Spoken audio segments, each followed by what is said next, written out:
Kumusta po kayo mga minamahal naming taga-subaybay at tagapakinig?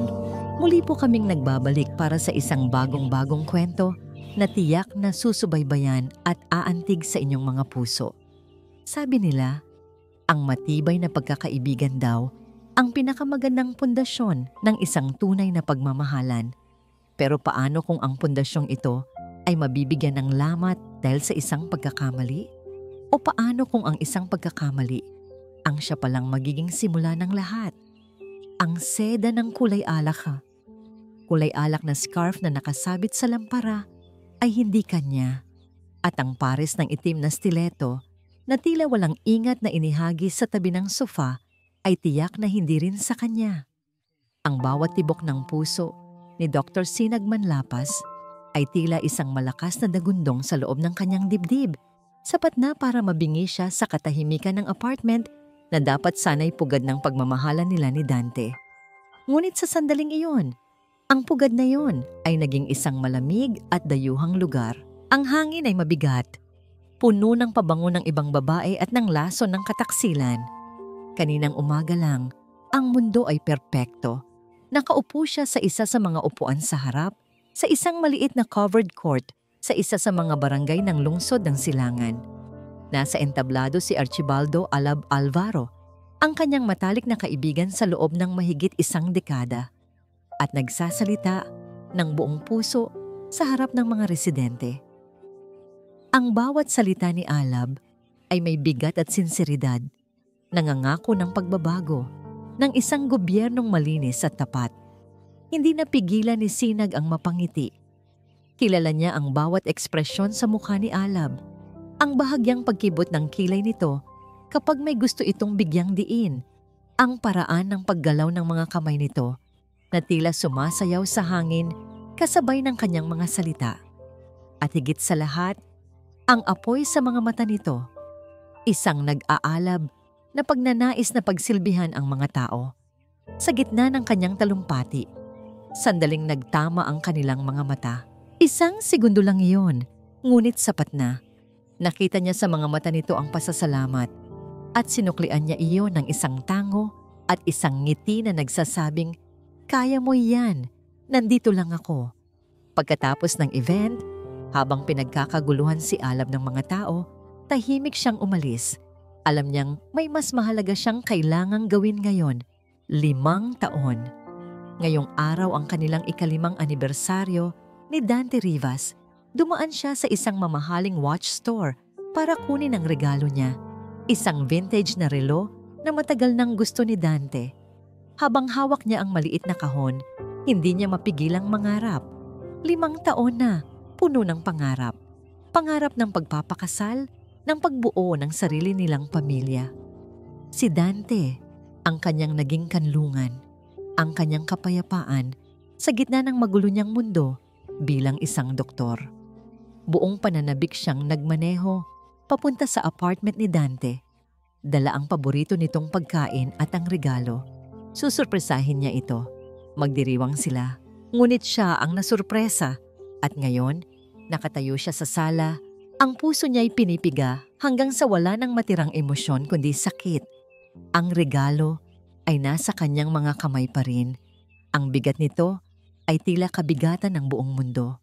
Bumukas ang pinto ng kwarto. Lumabas si Dante, nakasuot lang ng tuwalya na nakapulupot sa kanyang baywang. Nanlaki ang mga mata nito nang makita siya. "Sinag, anong ginagawa mo rito?" Akala mo hindi ako darating." Putol ni Sinag. Ang boses niya ay basag at nanginginig. Itinaas niya ang kahon ng relo. "Happy anniversary, Dante." Ang bawat salita ay tila punyal na tumatarak, hindi lang sa dibdib ni Dante, kundi pati na rin sa sarili niya. "Let me explain," sabi ni Dante, nagmamadaling lumapit sa kanya. "Explain what?" Sigaw ni Sinag. At sa wakas, bumuhos ang mga luhang kanina pa niya pinipigilan. "Ipaliwanag mo kung kaninong scarf to o kung sino ang Cinderella na nag-iwan ng sapatos niya sa tabi ng sofa mo." "Sinag, please." "Sino siya, Dante?" tanungan niya. Ang boses niya ay halos isang pakiusap na. Sabihin mo sa akin, pagkatapos ng 5 taon, I deserve to know. Hindi makasagot si Dante. Ang kanyang pananahimik ang pinakamasakit na kumpirmasyon sa lahat. Nabitawan ni Sinag ang kahon. Ang tunog ng pagbagsak nito sa sahig ay tila tunog ng pagguho ng lahat ng pangarap niya. Tumalikod siya. Hindi na niya kayang makita ang mukha ng lalaking minahal niya ng buong buo. Sinag! Hindi siya lumingon. Naglakad siya palabas ng apartment, palabas sa 5 taon ng kasinungalingan at sumakay sa kanyang kotse. Kasabay ng pagbuhos ng malakas na ulan, ang pagbuhos ng kanyang mga luha. Ang mga ilaw ng syudad ay nagmistulang mga mantsa sa kanyang paningin. Hindi niya alam kung saan siya pupunta. Ang alam niya lang ay kailangan niyang makalayo. Ang mga alaala ay paulit-ulit na naglalaro sa kanyang isipan. Mga ngiti, mga halik, mga pangako. Lahat ngayon ay nababalot ng lason. Gaano katagal na siyang niloloko? Gaano karami sa mga alaala nila ang totoo? Sa gitna ng kanyang paghihinagpis, isang lugar lang ang pumasok sa kanyang isipan. Isang ligtas na lugar, isang kanlungan, Hacienda del Fuego, ang tahanan ng mga Alvaro, ang tahanan ni Alab. Nang makarating siya sa malaking gate ng hacienda, nanginginig ang buong katawan niya, sa lamig, sa galit, sa sakit. Tumakbo siya palabas ng kotse, sa ilalim ng malakas na ulan, at pinindot ang doorbell ng paulit-ulit, tila doon nakasalalay ang kanyang buhay. Ang bumukas ng pinto ay si Alab mismo. Ang nangiti sa mukha nito ay agad na napalitan ng pag-aalala nang makita ang kanyang itsura. Basang-basa, namumugto ang mga mata at wasak. Sinag, anong nangyari? Tanong ni Alab. Hinawakan siya sa mga braso para alalayan. Hindi siya sumagot. Ang nakita lang niya ay ang pamilyar na mukha ng kanyang kaibigan. Ang taong hindi siya kailanman sinaktan. Sa sandaling iyon ng lubos na kahinaan, isang desperadong ideya ang nabuo sa kanyang isipan. Isang paraan para takasan ang sakit. Kahit saglit lang. Tumingala siya, ang tubig ulan at luha ay magkahalo sa kanyang mukha. Tinitigan niya ang mga mata ni Alab. Alab! Bulong niya, ang boses ay garalgal at puno ng pighati. Pwede mo ba akong halikan? Kahit minsan lang, para makalimot ako. Ang mga salita ni Sinag ay parang kidlat na tumama sa pinakagitna ng pagkatao ni Alab. Ang lakas ng ulan sa kanyang likuran, ang lamig ng hangin, ang bigat ng mundo. Lahat ay biglang naglaho. Ang tanging nakikita niya ay ang babaeng nasa harap niya. Ang kanyang Sinag, basag, durog, at humihingi ng isang bagay na matagal na niyang gustong ibigay pero pilit na itinatago. Sinag, lasing ka, mahinang sabi ni Alab. Ang boses niya ay mas mababa kaysa sa karaniwan. Isang pagtatangkang pakalmahin hindi lang si Sinag, kundi pati na rin ang sarili niyang puso na nagwawala sa kanyang dibdib. Pumasok muna tayo, mag-usap tayo. Sinubukan niyang akayin ito papasok sa mainit na loob ng kanilang bahay, ngunit umiling si Sinag. Ang mga mata nito'y nakatitig pa rin sa kanya, puno ng pagmamakaawa na hindi niya kayang tanggihan. Ayoko nang mag-usap, Alab, sabi nito. Ang bawat salita ay may kasamang panginginig. Pagod na akong mag-isip. Gusto ko lang makaramdam ng iba. Kahit anong iba. Basta hindi itong sakit. Nakita ni Alab ang lalim ng sugat na iniwan ni Dante. Nakita niya ang desperasyon ng isang taong nalulunod na handang kumapit sa kahit anong bagay para lang makahinga. At sa sandaling iyon, ayaw niyang maging ang taong magtutulak dito palayo. Dahan-dahan, itinaas ni Alab ang kanyang kamay at hinaplos ang basang pisngi ni Sinag. Pinunasan ang mga luhang walang tigil sa pag-agos gamit ang kanyang hinlalaki. Ang balat nito ay malamig, ngunit ang mga mata nito'y nag-aapoy sa pighati. Sigurado ka ba? Tanong niya. Isang huling pagsubok, isang huling pagkakataon para sa kanilang dalawa na umatras mula sa bingit ng isang desisyon na babago sa lahat. Bilang sagot, tumango si Sinag at bahagyang ipinikit ang mga mata, isang pagsuko. Iyon na ang kailangan ni Alab. Dahan-dahan niyang inilapit ang kanyang mukha. Unang dumampi ang kanilang mga noo, isang sandali ng katahimikan sa gitna ng unos. Pagkatapos, marahan, buong ingat, na tila humahalik sa isang babasaging bagay, idinampi niya ang kanyang mga labi sa mga labi nito. Hindi iyon isang halik ng pagnanasa. Iyon ay isang halik ng pag-aalo, ng pangunawa. Isang pagtatangkang sipsipin ang lahat ng sakit at palitan iyon ng kahit kaunting kapayapaan. Ang lasa ng alat ng luha ni Sinag ay humalo sa tamis ng ulan. At sa isang iglap, ang 10 taon ng pagkakaibigan, ng mga tinatagong damdamin, ng mga paano kaya, ay sumabog sa pagitan nila. Hinawakan niya ang likod ng ulo nito, habang ang mga kamay ni Sinag ay kumapit sa kanyang damit na para bang siya ang tanging bagay na pumipigil dito mula sa pagguho. Ang halik ay tumagal, at sa bawat segundong lumilipas, nararamdaman ni Alab ang pagbabago mula sa pag-aalo. Naging isang bagay na mas malalim, isang pag-amin na matagal nang nakakubli. Nang sa wakas ay maghiwalay sila, pareho silang humihingal. Hindi sila nagsalita. Dinala niya si Sinag sa loob, inihatid sa isa sa mga guest rooms at binigyan ng tuyong damit at tuwalya. Walang salitang namagitan. Ang bigat ng kanilang ginawa ay sapat ng ingay sa pagitan nilang dalawa. Kinabukasan, si Alab ang unang nagising. Ang araw ay sumikat na, ngunit ang bigat sa kanyang dibdib ay mas madilim pa kaysa sa bagyo kagabi. Bumaba siya para magtimpla ng kape. Ang isip ay ligalig.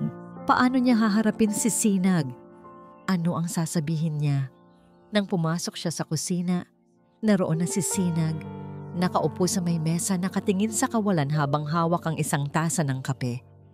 Ang damit na ipinahiram niya ay bahagyang maluwag dito, at ang buhok nito ay magulo pa. Tumingin ito sa kanya at sa mga mata nito, nakita niya ang pagsisisi. Alab, Sinag, you don't have to.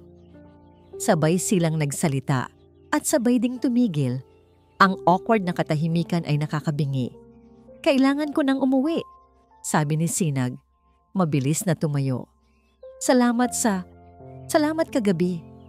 Bago pa man makasagot si Alab, isang malakas na kalabog ang narinig nila mula sa study room.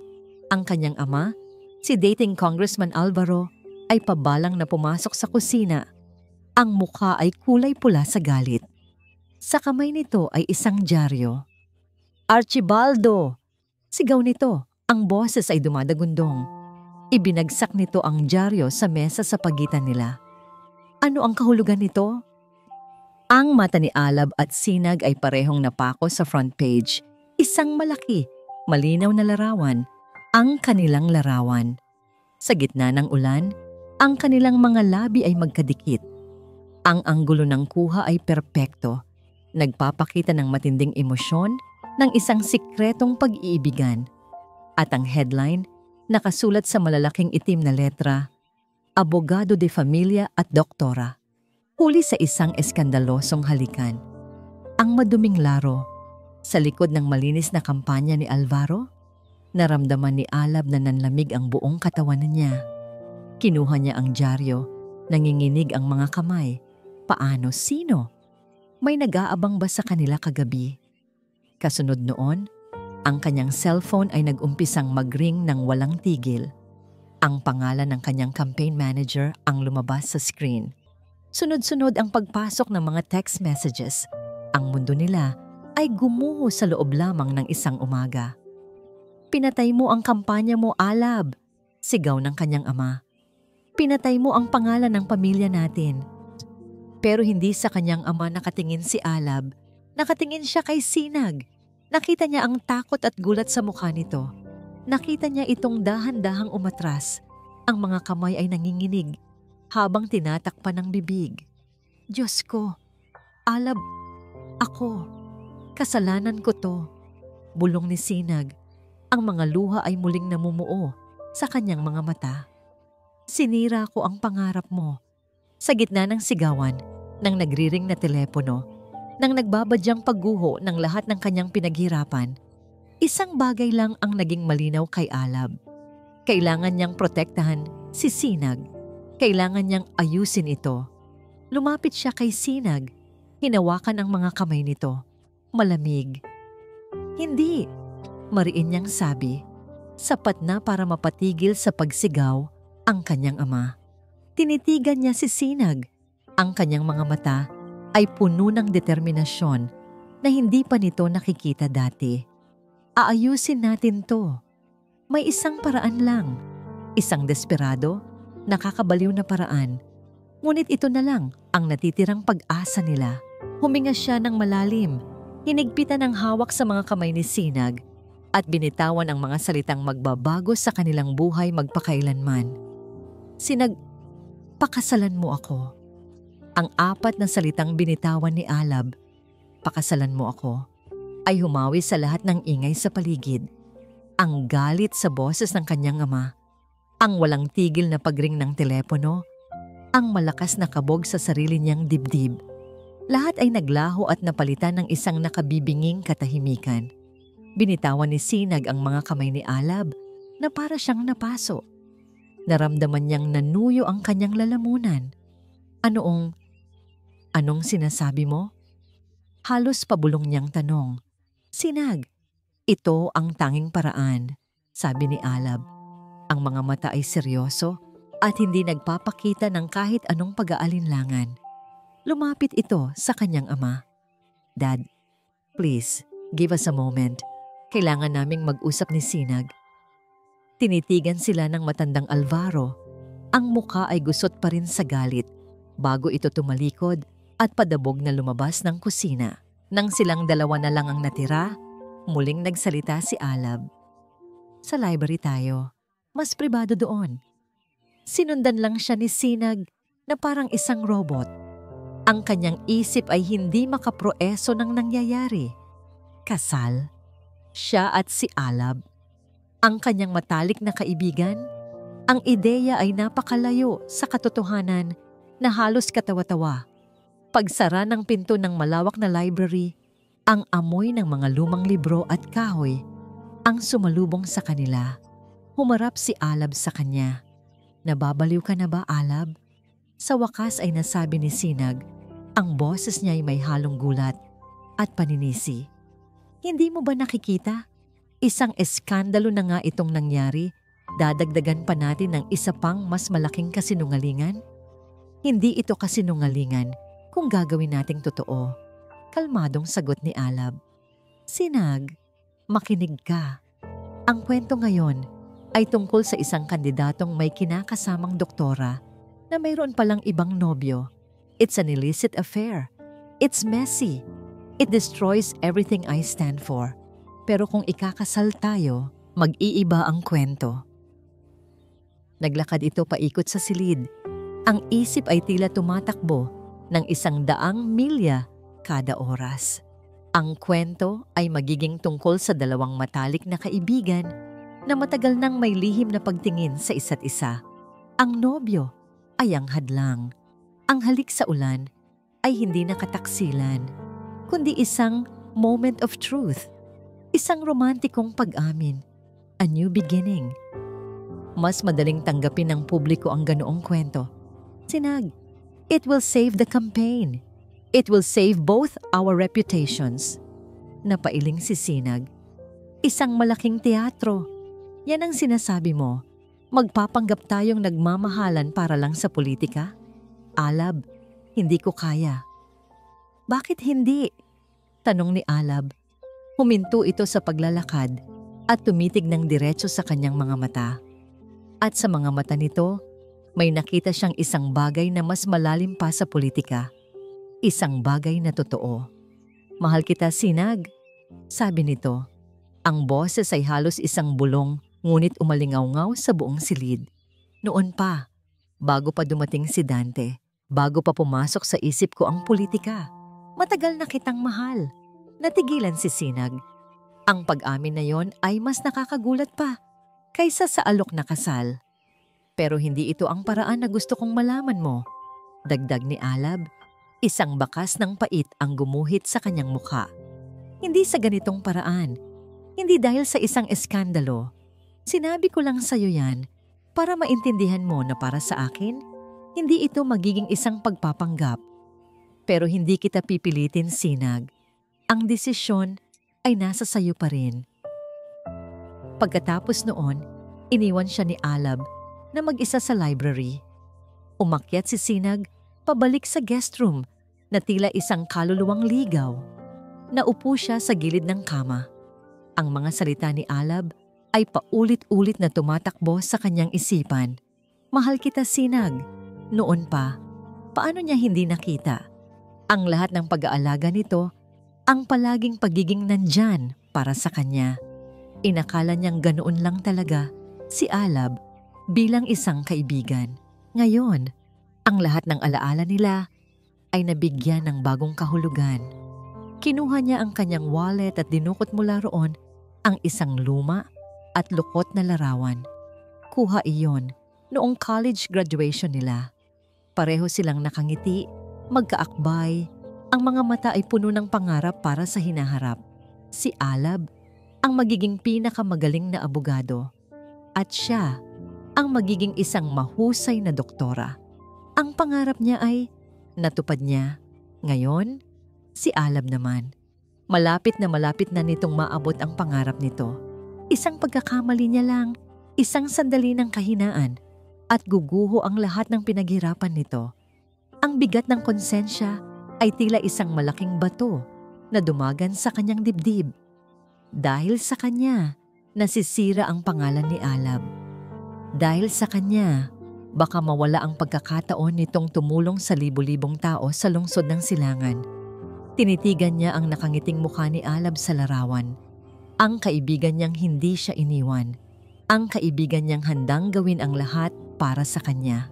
At ngayon, ang kaibigan niyang nagmamahal pala sa kanya.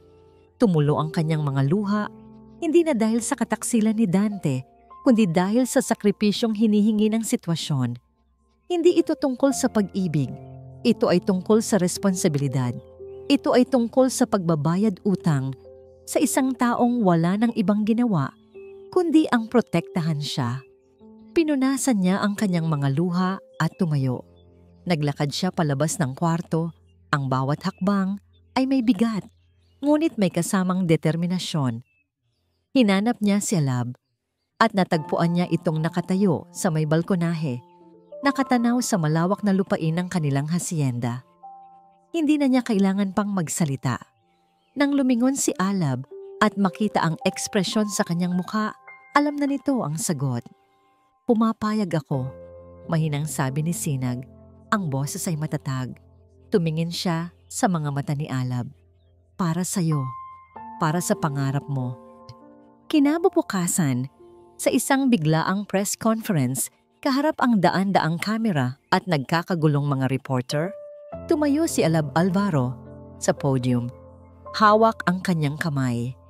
Ang singson na isinuot nito sa daliri niya bago sila humarap sa media ay malamig sa kanyang balat.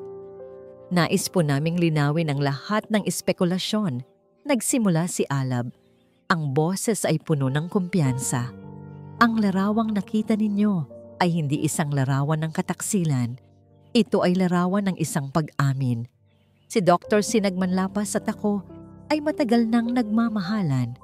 At ngayon, sa harap ninyong lahat, I am happy and proud to announce our engagement. Ang bulungan ay naging sigawan. Ang mga flash ng camera ay tila mga kidlat na walang tigil. Pinilit ni Sinag ang isang ngiti. Ginagampanan ang kanyang parte sa kanilang kasunduan. Inilibot niya ang kanyang paningin sa mga mukha ng mga reporter. At sa gitna ng dagat ng mga tao sa likuran, isang mukha ang nahagip ng kanyang mga mata. Isang mukhang pamilyar. Nakatayo doon si Dante, hindi nagpapakita ng kahit anong gulat o galit. Sa halip, sa mga labi nito ay may isang maliit, mapang-asar na ngiti. Isang ngiting nagsasabing, alam nito na ang lahat. ay isang malaking pagpapanggap. Isang ngiting tila nagsasabing, ang laro ay nagsisimula pa lang. Ang paglipat ni Sinag sa Hacienda del Fuego ay naging mabilis at tila isang panaginip. Sa loob ng isang linggo, ang kanyang maliit na condo unit na puno ng mga alaala, mabuti man o masama, ay napalitan ng isang malawak na silid sa mansyon ng mga Alvaro.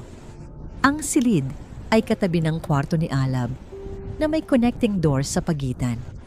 Isang praktikal na arrangement para sa isang mag-asawang kailangang magpanggap sa publiko. Ang unang umaga nila bilang mag-fiancé na nakatira sa iisang bubong ay puno ng nakakailang nakatahimikan. Maagang nagising si Alab. Bilang isang taong lumaki sa yaman, hindi siya sanay sa mga gawaing bahay. Ngunit ng araw na yon, pinilit niyang matutong magluto ng almusal. Nais niyang gawing komportable ang sitwasyon para kay Sinag, kahit sa maliliit na paraan. Nang pumasok si Sinag sa kusina, suot ang isang simpleng t-shirt at pajama pants, naabutan niya si Alab na hirap baligtarin ang isang pancake. May harina sa pisngi nito at ang itsura nito'y mas mukha pang problemado kaysa noong harapin nila ang media. "Good morning," bati ni Alab, medyo nagulat. "Nagluto ako ng..." Sinubukan kong magluto. Hindi napigilan ni Sinag ang matawa ng mahina. Ang tunog na yon, sa gitna ng lahat ng tensyon, ay parang musika sa pandinig ni Alab. "Mukhang kailangan ng pancake mo ng doktor," biro ni Sinag. Lumapit ito at kinuha ang sandok mula sa kamay ni Alab. "Ako na." Nagtabi si Alab at pinanood ang bawat galaw ni Sinag. Ang paraan ng paghalo nito ng batter, ang kasanayan sa pagbaligtad ng pancake. Simple lang, ngunit para kay Alab, iyon ang pinakamagandang tanawin sa mundo. Nag-agahan sila sa katahimikan, ngunit hindi na ito ang katahimikang nakakailang. Iyon ay isang komportableng katahimikan sa pagitan ng 2 taong matagal nang magkakilala. Ang mga sumunod na araw ay naging isang serye ng mga ensayo para sa kanilang teatro ng pag-ibig. Ang kanilang campaign manager, si Leo, ay binigyan sila ng listahan ng mga dapat at hindi dapat gawin.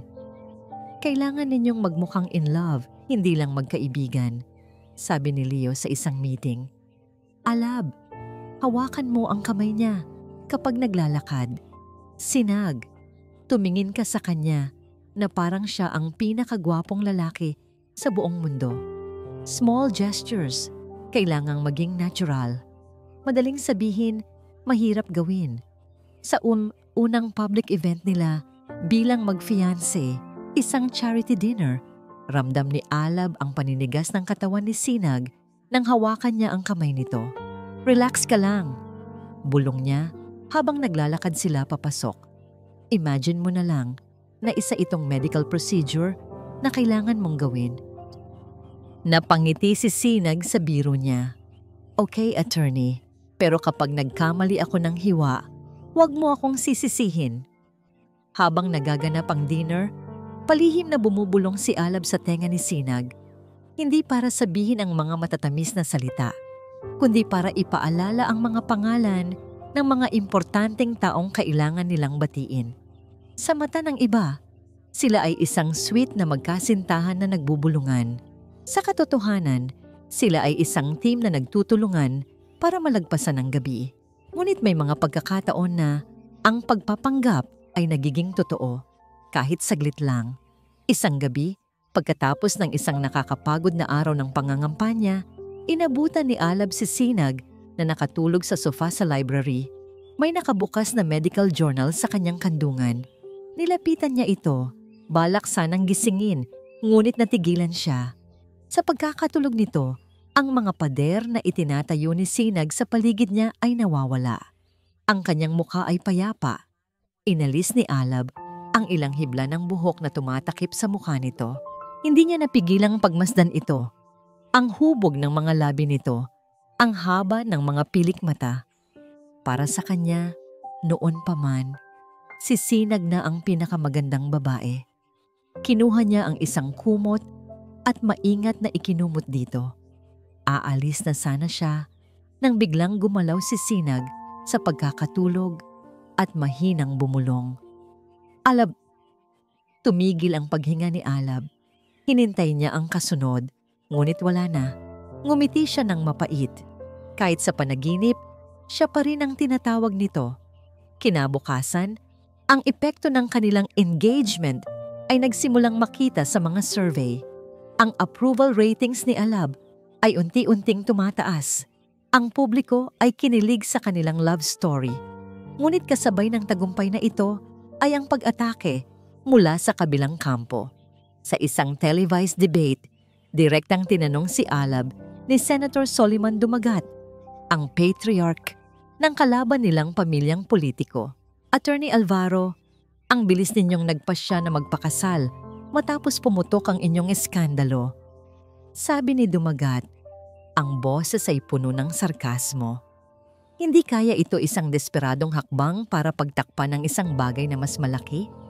Ang taong bayan ay naghahanap ng katapatan, hindi isang palabas. Handa si Alab sa tanong na yon. Tumingin siya ng diretso sa kamera na para bang kinakausap niya ang bawat manonood. Senator, ang pag-ibig ay hindi kailanman desperado. Ito ay matapang at ang pag-amin sa pag-ibig na yon sa harap ng buong mundo. Sa kabila ng lahat ng panghuhusga, ay nangangailangan ng higit pa sa tapang. Ito ay nangangailangan ng katapatan. Isang katapatan na handa kong ibigay, hindi lang sa babaeng pakakasalan ko, kundi pati na rin sa bawat mamamayan ng lungsod ng Silangan. Ang sagot ni Alab ay pinalakpakan, ngunit alam niyang hindi pa tapos ang laban. Nang gabing iyon, habang nag-iisa si Sinag sa kanyang silid at nagbabasa ng mga balita online tungkol sa debate, biglang umilaw ang kanyang telepono. Isang text message mula sa isang unknown number. Binuksan niya ito. May isang larawan. Kuha mula sa malayo. Nasa larawan sila ni Alab sa charity dinner. Nagtatawanan. Ang kuha ay tila galing sa isang stalker. Kasunod ng larawan ay isang maikling mensahe. Hindi pa tayo tapos, Dodraman Lapas. Magsisimula pa lang ang laro. Nanlamig ang buong katawan ni Sinag. Ang nangiti ni Dante sa press conference ay bumalik sa kanyang alaala. Alam niyang hindi si Dumagat ang tunay nilang kalaban. Ang totoong panganib ay nagmumula sa isang taong kilalang kilala ang kanyang mga kahina. Ang mensahe sa telepono ay tila isang malamig na kamay na humigpit sa leeg ni Sinag. Paulit-ulit niyang binasa ang mga salita at sa bawat pagbasa, mas lalong lumilinaw kung sino ang nasa likod nito. Si Dante. Hindi niya sinabi kay Alab ang tungkol sa text. Ayaw na niyang dagdagan pa ang mga alalahanin nito. Sapat nang pinoproblema nito ang buong kampanya. Ayaw niyang maging isa pang pasanin. Ito ang laban niya at kailangan niya itong harapin ng mag-isa. Kinabukasan, isang panibagong mensahe ang dumating. Magkita tayo. Sa dati. 3 p.m. Ikaw lang. Sa dati ay ang maliit at tagong coffee shop kung saan sila unang nag-date ni Dante. Isang lugar na dati puno ng matatamis na alaala, ngunit ngayon ay simbolo na ng isang masakit na nakaraan. Alam niyang isang patibong ito, ngunit alam din niyang hindi niya ito matatatakasan. Kailangan niyang malaman kung ano ang gusto ni Dante. Eksaktong 3:00 ng hapon, pumasok si Sinag sa coffee shop. Nakita niya agad si Dante sa isang sulok. Nakaupo na tila siya ang may-ari ng lugar. Ang dating pagmamahal na nakikita niya sa mga mata nito ay napalitan ng isang mapanuyang kislap. Umupo ka, Sinag. O dapat ba, future Mrs. Alvaro? Bungad ni Dante, may ngisi sa labi. Anong kailangan mo, Dante? Diretsong tanong ni Sinag, pinipilit na maging matatag. Wow, straight to the point. Ganyan na ba ang epekto sa'yo ng politika? Humigop ito ng kape. Gusto ko lang namang mangumusta at batiin ka. Ang galing ng palabas ninyo. Nakakaiyak, nakakakilig. For a moment naniwala pa ako. Hindi ako naparito para makipaglokohan sa'yo. Tigilan mo na kami. Ang nangisi sa mukha ni Dante ay biglang nawala. Sumeryoso ang mukha nito. Tigilan. Sinag, hindi mo ba naiintindihan? Ako ang nagsimula ng lahat ng ito. Ang laro ay matatapos lang kapag sinabi ko. Inilabas ni Dante ang kanyang telepono at ipinakita kay Sinag ang isang video. Isang kuha mula sa malayo. Noong gabing umuulan. Ang video ng pagdating niya sa hacienda, ng pag-iyak niya at ng paghalik nila ni Alab. Ang photography ay isang sining, hindi ba? Sabi ni Dante. Timing is everything. At ako, nagkataon lang na alam ko kung kailan ang perpektong timing. Nanlaki ang mga mata ni Sinag. Ikaw ang may pakana ng lahat? Hindi lang ako. Pag-amin ni Dante, tila ipinagmamalaki pa ang kanyang ginawa. Let's just say, may mga maimpluwensyang kaibigan ako na interesado sa pagbagsak ng kaibigan mo.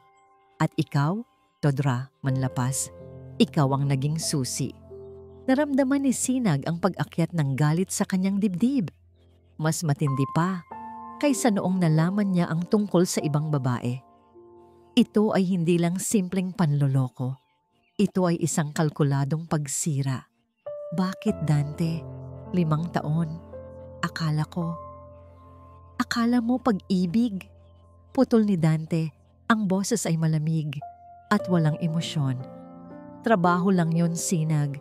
Isang long-term investment. Kailangan kong mapalapit sa iyo para mapalapit sa kahinaan ni Alab. At hindi ako nabigo. Ikaw nga ang pinakamalaki niyang kahinaan. Ang bawat salita ay parang suntok sa sikmura ni Sinag. Ang 5 taon ng kanilang relasyon, isang trabaho, isang kasinungalingan mula simula hanggang wakas. Ngayon, may 2 kang pagpipilian. Patuloy ni Dante, inilapag nito sa mesa ang isang brown envelope. Una, gagawa ka ng isang press conference.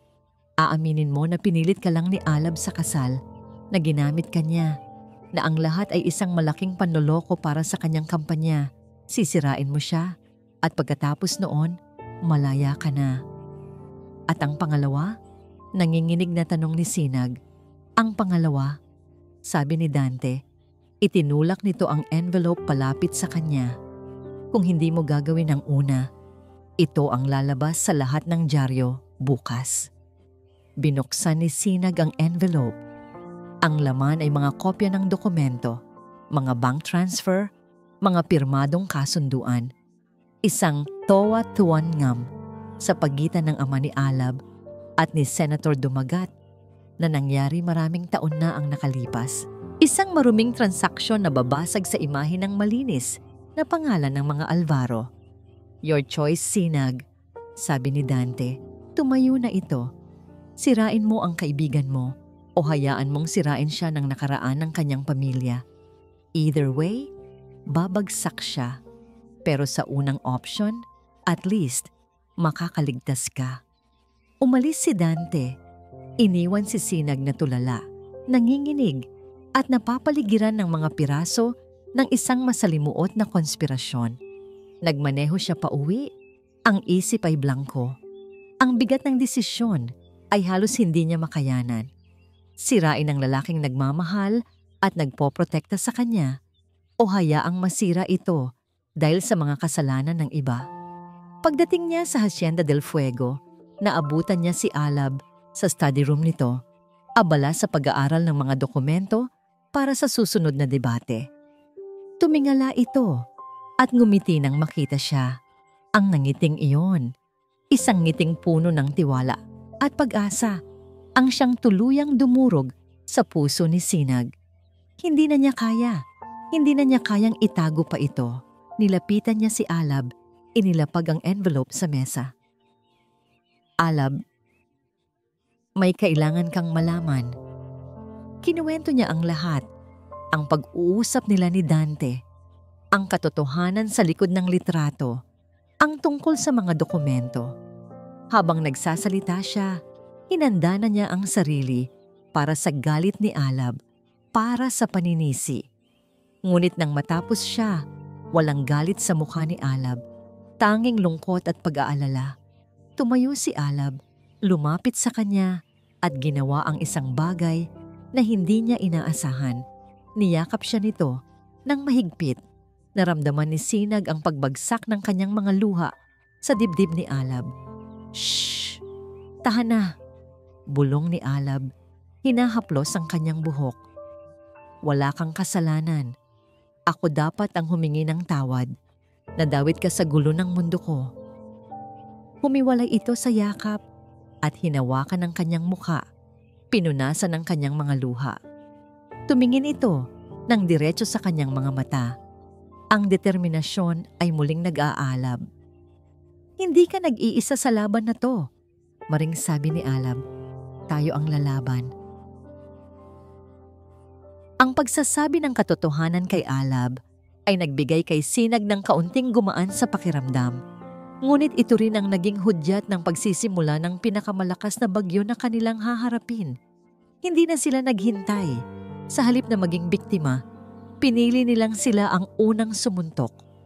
Nagpatawag si Alab ng isang press conference kinabukasan. Handang harapin ang mga dokumentong hawak ni Dante. Ngunit huli na sila. Pagkagising nila ng umaga, ang balita ay sumabog na parang bomba. Isang eksklusibong expose mula sa isang tanyag na mamamahayag na kilalang konektado sa mga dumagat. Ang mga kopya ng dokumento ay nasa front page ng bawat pahayagan at ang detalye ng kasunduan ay laman ng bawat programa sa radyo at telebisyon. Ang kwento, 20 taon na ang nakalipas para manalo sa isang mahigpit na laban sa Kongreso, ang ama ni Alab na si dating Congressman Alvaro ay tumanggap umano ng malaking pondo mula sa negosyo ni Soliman Dumagat. Ang kapalit ay isang pabor, isang kontrata ng gobyerno na mapupunta sa kumpanya ni Dumagat kapag nanalo na si Alvaro. Isang klasikong kaso ng political patronage, isang mantsa na direktang sumasalungat sa plataporma ni Alab na gobyernong malinis, tapat na serbisyo. Ang imahe na maingat niyang binuo ay gumuho sa loob lamang ng ilang oras. Ang Hacienda del Fuego, na dati isang lugar ng kapayapaan, ay naging sentro ng krisis. Ang mga telepono ay walang tigil sa pagtunog. Ang mga campaign staff ay nagpapanik. Ang mga backer at donor, isa-isang tumatawag para bawiin ang kanilang suporta. Sa gitna ng kaguluhan, hinanap ni Alab ang kanyang ama. Natagpuan niya ito sa study room, nakaupo sa dilim, hawak ang isang baso ng alak. "Totoo ba, Dad?" tanong ni Alab. Walang paligoy-ligoy. Hindi sumagot ang matanda, ngunit ang pananahimik nito ay sapat ng kumpirmasyon. "Paano na niyo nagawa to?" sabi ni Alab. Ang boses ay puno ng pighati at hindi makapaniwalang tono.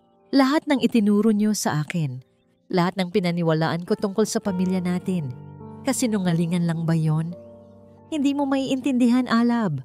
Sa wakas ay sumagot ang ama niya. Tumayo ito at hinarap siya. "Ibang panahon noon. Kailangan kong gawin ang kailangan kong gawin para mabuhay, para maprotektahan ang pamilyang to. Sa pamamagitan ng pagbebenta ng prinsipyo nyo." Sigaw ni Alab. Ang galit na kanina pa niya pinipigilan ay sumabog. "Sinira nyo hindi lang ang pangalan nyo, kundi pati ang kinabukasan ko. Ang lahat ng pinaghirapan ko, winasak nyo dahil sa isang pagkakamali nyo. 20 taon na ang nakalipas." Ang sagutan ay naging mainit at puno ng masasakit na salita. Si Sinag, na nakikinig mula sa labas ng pinto, ay napapikit na lang. Ito ang unang pagkakataon na nakita niyang nag-away ng ganito ang mag-ama. Ang pundasyon ng pamilyang Alvaro ay nayayanig. Kinagabihan, ang campaign headquarters ni Alab, na dati puno ng sigla at pag-asa, ay halos wala ng tao. Ang mga volunteer ay hindi na nagpakita. Ang mga bayad na staff ay nag-aalangan kung may sasahurin pa ba sila. Naupo si Alab sa kanyang opisina, napapaligiran ng mga campaign poster na tila nangungutya sa kanya ngayon. Ang kanyang mukha sa mga poster ay nakangiti, puno ng pag-asa. Ang totoong siya ngayon ay pagod, bigo, at halos handa ng sumuko. Tinitigan niya ang kanyang telepono. Ang pinakabagong survey ay lumabas. Ang kanyang numero ay bumagsak ng husto. Halos imposible nang manalo.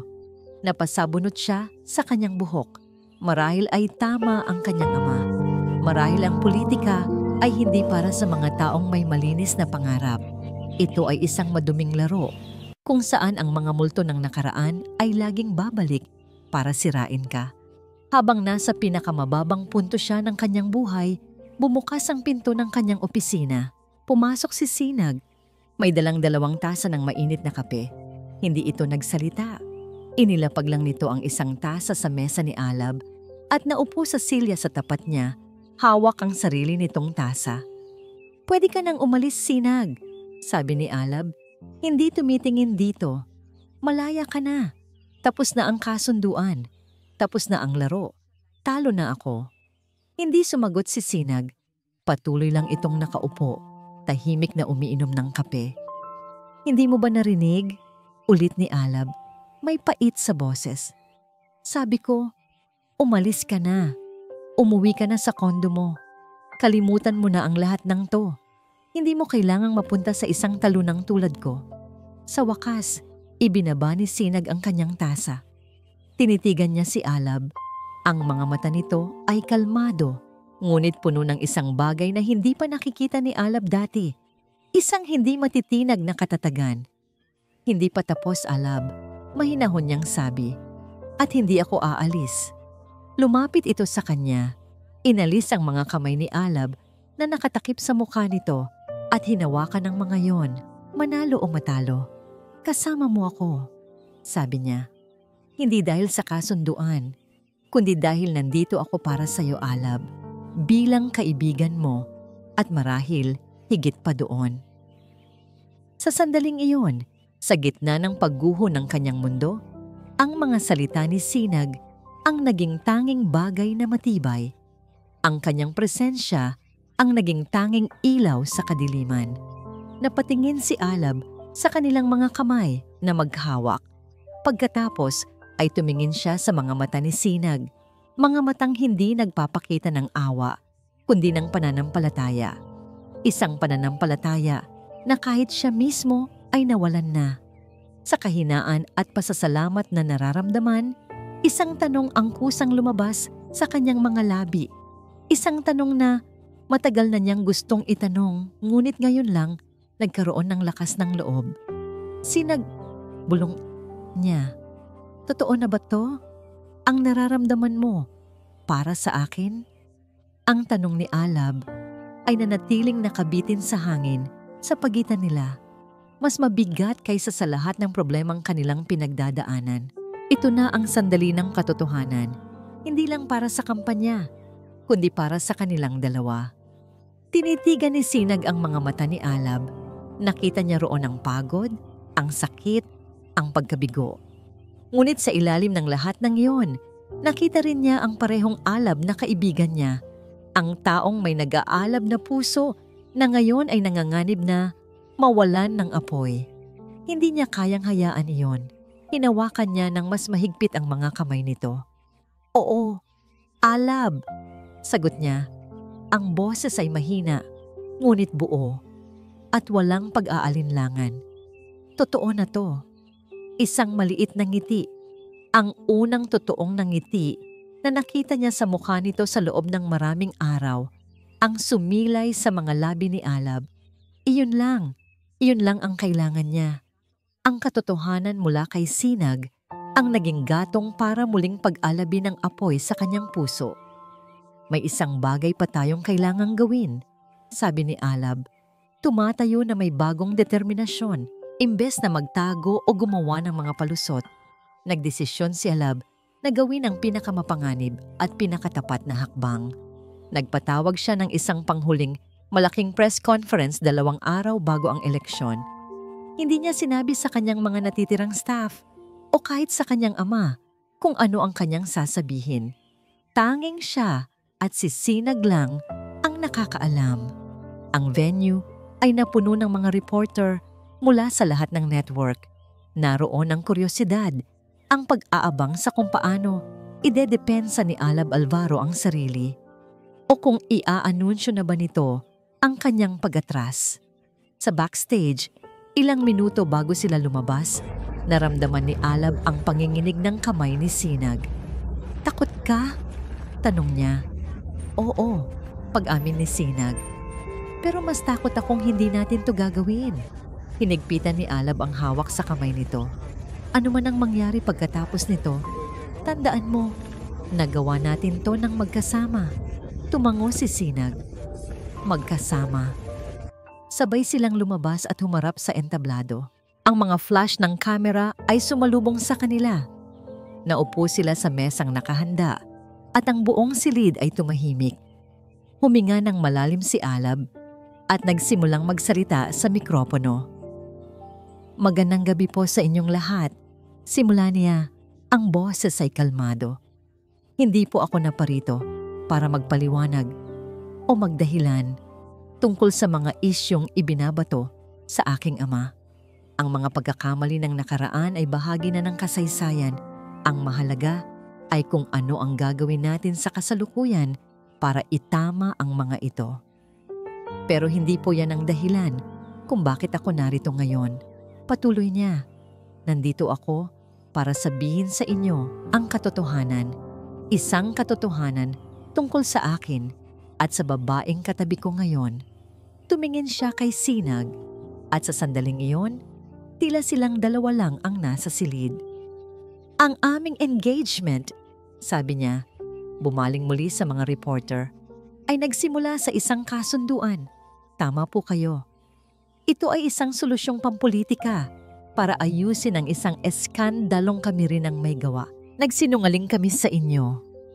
Isang malakas na bulungan ang pumuno sa silid. Ang mga reporter ay hindi makapaniwala sa direktang pag-amin. "Nagsimula kami sa isang kasinungalingan para protektahan ang politika." Pagpapatuloy ni Alab, ang boses ay nagsimulang manginig sa emosyon. Pero sa proseso ng pagpapanggap, sa gitna ng lahat ng atake at paninira, may isang bagay kaming natuklasan. Isang bagay na mas totoo at may makapangyarihan kaysa sa anumang diskarte sa politika. Tumingin siya muli kay Sinag. Ang kanyang mga mata ay puno ng pagmamahal at pagsisisi. "Natuklasan ko na ang pagprotekta sa kampanya ko ay hindi pala ang pinakamahalaga sa lahat. Ang pinakamahalaga ay ang protektahan siya, ang kaibigan kong minahal ko ng patago sa loob ng 10 taon. Ang babaeng sinaktan ko dahil sa aking kaduwagan.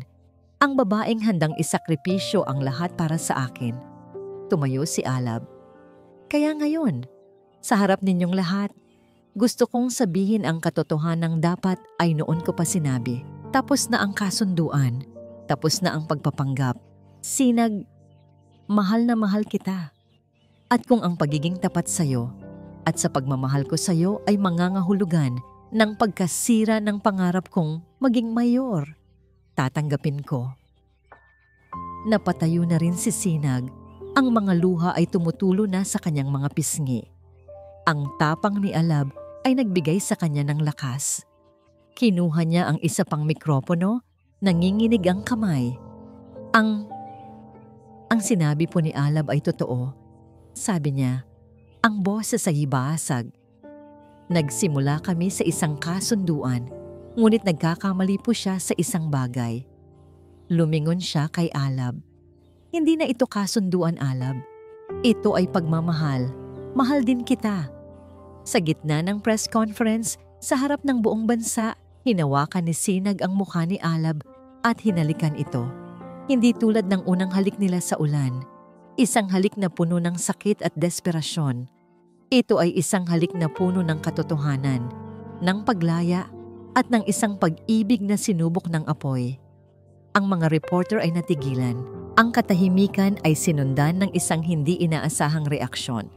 Mula sa likuran ng silid, kung saan nakatayo ang mga ordinaryong taga-suporta ni Alab na nanonood, isang tao ang nagsimulang pumalakpak. Sinundan ito ng isa pa at isa pa hanggang sa ang buong silid ay napuno ng malakas na palakpakan. Sa isang control room sa kabilang bahagi ng syudad, pinanood ni Dante at Senator Soliman Dumagat ang lahat sa isang malaking screen. Ang kanilang mga mukha ay hindi maipinta. Mga hangal, bulong ni Dumagat, puno ng pagkamuhi. Ginamit nila ang sarili nating sandata laban sa atin. Kinuha ni Dumagat ang kanyang telepono at may tinawagan. Hindi pa tapos ang laban, sabi niya sa kausap sa kabilang linya. Ilabas ang huling alas. Ang pagtatapat ni Alab at Sinag ay naging viral. Sa isang iglap na bago ang takbo ng usapan, hindi na ito tungkol sa eskandalo o sa kasalanan ng nakaraan. Naging tungkol ito sa katapangan, katapatan, at isang love story na mas totoo pa kaysa sa mga napapanood sa pelikula. Ang publiko, nasawa na sa mga tradisyonal na politiko na laging nagde-deny, ay nakakita ng isang bagay na bago. Isang leader na hindi natatakot aminin ang kanyang pagkakamali. At kahinaan, ang huling alas ng mga Dumagat ay isang desperadong pagtatangka na maglabas ng mga pekeng testigo para sabihing binayaran sila ni Alab para sa kasal-kasalan. Ngunit huli na ang lahat. Ang sinseridad na ipinakita ni Alab at Sinag sa press conference ay mas naniwalaan ng mga tao. Ang maruming taktika ng mga Dumagat ay nag-backfire, lalo lang nagpatunay sa mga sinabi ni Alab tungkol sa bulok na sistema. Dumating ang araw ng eleksyon. Ang lungsod ng Silangan ay nabalot ng tensyon at pananabik. Magkasamang pumunta sina Alab at Sinag sa kanilang presinto para bumoto. Hindi na sila kailangang umarte. Ang paghawak nila ng kamay ay natural. Ang mga ngiti na ipinupukol nila sa isa't isa ay totoo. Sinalubong sila ng mga residente, hindi bilang isang kandidato at ang kanyang asawa, kundi bilang sina Alab at Sinag, dalawang taong nagbigay sa kanila ng pag-asa. Kinagabihan, sa kanilang campaign headquarters, ang dati malungkot na lugar ay muling napuno ng mga tao. Ang mga volunteer na nawala ay nagbalik, dala ang kanilang mga pamilya at kaibigan. Ang bawat isa ay nakatutok sa malaking screen kung saan ipinapakita ang mga partial at unofficial results. Unang oras, lamang ang kalaban. Pangalawang oras, nagdidikit ang laban. Pangatlong oras, isang malakas na sigawan ang umalingaw-ngaw sa buong headquarters. Nanguna si Alab. At mula noon, hindi na ito lumingon pa. Ang lamang ay patuloy na lumaki. Nang bandang 10:00 ng gabi, isa sa mga major news network ang unang nag-anunsyo. Based on our partial and unofficial results, with 95% of precincts reporting, we can now project Attorney Archibaldo Alab Alvaro is the new mayor of Lungsod ng Silangan. Isang nakabibinging pagsasaya ang pumuno sa silid. Ang mga tao ay nagtatalunan, nagyayakapan at nagiiyakan sa tuwa. Ngunit si Alab, sa gitna ng lahat ng ingay, ay hindi gumalaw. Hinanap ng kanyang mga mata si Sinag. Nang magtama ang kanilang paningin, ang buong mundo sa paligid nila ay naglaho. Nilapitan niya ito, hindi alintana ang mga kamerang nakatutok sa kanila, at niyakap ito ng mahigpit. Nanalo tayo, bulong niya sa buhok nito. Nanalo ka. Pagtatama ni Sinag, humiwalay sa yakap at nakangiting tumingin sa kanya. Dahil pinili mong maging totoo. Ilang linggo ang lumipas. Ang araw ng panunumpa ay dumating. Sa harap ng City Hall, sa entabladong itinayo para sa okasyon, tumayo si Alag Alvaro. Ang kanang kamay ay nakataas, nanunumpa sa harap ng bayan. Sa kanyang tabi, nakatayo si Dr. Sinag Manlapas Alvaro, ang kanyang asawa, hindi na sa papel, kundi sa puso at sa batas. Pagkatapos ng kanyang talumpati, habang nagpapalakpakan ang mga tao, bumaling siya kay Sinag. Ready ka na ba, Mrs. Mayor? Biro niya. Hanggat kasama kita, Mayor Alvaro. Nakangiting sagot ni Sinag. Makalipas ang ilang taon, Ang hapon ay payapa sa Hacienda del Fuego. Mula sa balkonahe, tanaw ni Mayor Alab Alvaro ang kanyang 4 na anak, 2 lalaki at 2 babae, na masayang naghahabulan sa malawak na hardin. Ang ingay ng kanilang tawanan ay ang pinakamagandang musika sa kanyang pandinig. Naramdaman niya ang isang pares ng kamay na yumakap sa kanya mula sa likuran. Ang pamilyar na amoy ng kanyang asawa, si Dr. Sinag, ang pumuno sa kanyang mga pandama. Ang lalim ng iniisip mo, sabi nito. Isinandal ang ulo sa kanyang balikat. Iniisip ko lang kung gaano ako kaswerte. Sagot ni Alab, ipinatong ang kanyang kamay sa mga kamay ni Sinag. Minsan iniisip ko, paano kaya kung hindi nangyari ang iskandalong yon? Tumingin si Sinag sa kanya. Siguro, hanggang ngayon, matalik na kaibigan pa rin tayo. At siguro, pareho pa rin tayong duwag. Nagtawanan sila. Salamat sa pagsugal mo sa akin, Dr. Manlapas. Seryosong sabi ni Alab, hinarap ito at hinawakan ang kanyang mukha. Umiling si Sinag. Ang kanyang mga mata ay nagniningning sa pagmamahal. It was never a gamble, Mayor Alvaro. It was destiny. Hinalikan niya ito. Isang halik na hindi na kailangan ng dahilan, hindi na kailangan ng paliwanag. Isang halik na nagsasabi ng lahat. Sa lungsod ng Silangan, kung saan ang isang nag-aalab na puso at isang nagbibigay liwanag na sinag ay nagtagpo. Isang bukas na puno ng pag-asa ang nagsimula. Pinatunayang ang tunay na pag-ibig ay hindi natatagpuan, kundi isinusugal, ipinaglalaban, at sa huli, buong tapang na itinatayo sa pundasyon ng katotohanan. At dito po nagtatapos ang kwento nila, Alab at Sinag. Isang paglalakbay na nagturo sa atin na ang tunay na pag-ibig ay hindi nagsisimula sa perpektong sitwasyon, kundi nabubuo sa gitna ng mga pagsubok at mga pagkakamali. Ipinakita nila sa atin na ang pinakamatapang na bagay na maaari nating gawin ay ang maging tapat, una sa ating sarili at pagkatapos sa taong tunay nating minamahal. Taos-puso po akong nagpapasalamat sa inyong walang sawang pagsubaybay sa bawat kabanata ng kanilang kwento. Sa bawat comment, sa bawat reaksyon, at sa bawat share ninyo, ramdam na ramdam po namin ang inyong suporta at pagmamahal. Ngayon, nais ko pong marinig ang inyong saloobin. Anong aral ang pinakapumatak sa inyong puso mula sa kwento ni na Alab at Sinag? I-comment nyo lang po sa ibaba at sabay-sabay nating pag-usapan. Kung nagustuhan nyo ang kwentong ito, isang pindot lang po sa like button ay share sa inyong mga kaibigan at kapamilya. At kung hindi pa po kayo nakapag-subscribe, ngayon na po ang tamang panahon para maging bahagi ng ating lumalaking pamilya. Muli, ako po ang inyong lingkod, nag-iiwan ng isang paalala. Ang bawat puso ay may sariling kwento at ang bawat kwento ay may aral na naghihintay. Pagpalain po kayo ng Panginoon, kayo at ang inyong buong pamilya. Hanggang sa muli.